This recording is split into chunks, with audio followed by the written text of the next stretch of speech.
Mbak, beneran namanya Analisa? Mbak, namanya Ana atau Lisa sih? Mbak nggak salah namanya Analisa. Kenapa sih Mbak dinamain Analisa?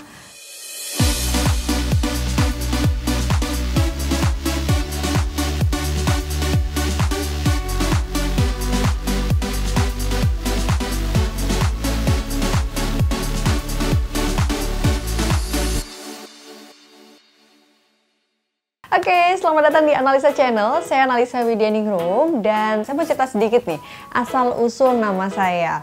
Jadi waktu saya lahir dulu, bapak saya itu lagi kerja di salah satu bank dan dia di bagian analis kredit. Pas banget saya lahir, beliau baru pulang nih dari semacam kayak course gitu, analis kredit, dan akhirnya namanya Analisa. Tapi ternyata beliau juga berdoa, katanya kalau misalnya anaknya lahir, kelak dia akan mengutamakan kemampuan analisanya dalam bertindak dan melakukan apapun. Well, ternyata nama adalah doa ya. Akhirnya sekarang saya menjalani pekerjaan sebagai seorang psikolog yang harus menganalisa semua perilaku orang dan juga pasien atau klien yang datang ke ruangan konseling saya. Sekarang saya enaknya ngebahas apa ya di tayangan perdana ini. Saya bakalan ngajakin teman-teman buat berpikir positif. Tapi jangan lupa, kamu harus subscribe, comment, bisa like, dan bisa kasih ide bahasan apa aja yang bakalan kita bahas di Analisa Channel ini. Nah, ngomong-ngomong soal berpikir positif nih teman-teman ya.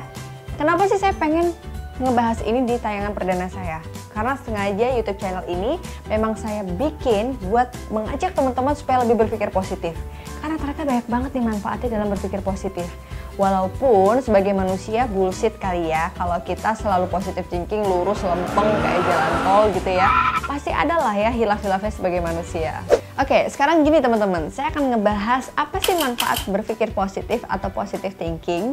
Bener nggak sih banyak yang bilang kalau kita bisa berpikir positif, itu bisa bikin umur kita lebih panjang. Dan ternyata itu bener teman-teman.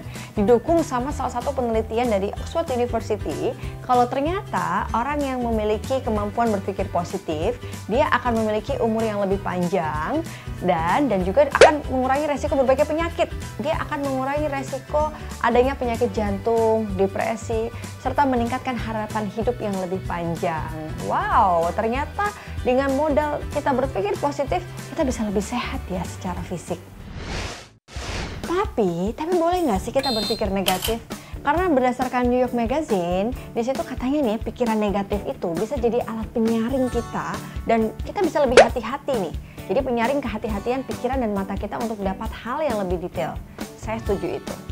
Intinya ibarat gini deh, kalau kita naik sepeda, itu kan kita berusaha meluruskan stang ya.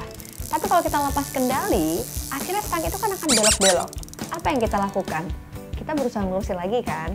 Nah, sama kayak kita harus belajar berpikir positif. Karena dalam hidup itu pasti kita adalah pikiran negatif. Jadi kalau kita berpikir positif, tiba-tiba kita lepas kendali juga nih, jadi muncul ada pikiran negatif, yang dilakukan apa? Sama dong, kita coba untuk lurusin lagi. Terus gimana sih trik supaya kita selalu berpikir positif? Saya bakalan kasih ke teman-teman nih. Yang pertama, kalau saya sih selalu ingat, pertama kita harus bersyukur. Karena kalau kita punya rasa syukur yang tinggi, kita mensyukuri apa yang udah kita punya, kita selalu ingat apa yang udah terjadi yang positif dalam hidup kita, maka kita akan jauh dari pikiran negatif.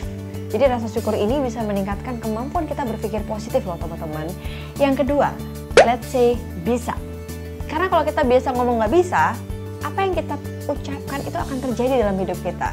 So, let's say everything is possible. Semua itu pasti mungkin nih. Kayak misalnya kita ngerjain tugas, terus kita kayak nggak bisa nih sama tugas itu. Kalau kita bilang, aduh aku nggak bisa nih ngerjain tugas ini, yang ada tugas itu beneran nggak selesai.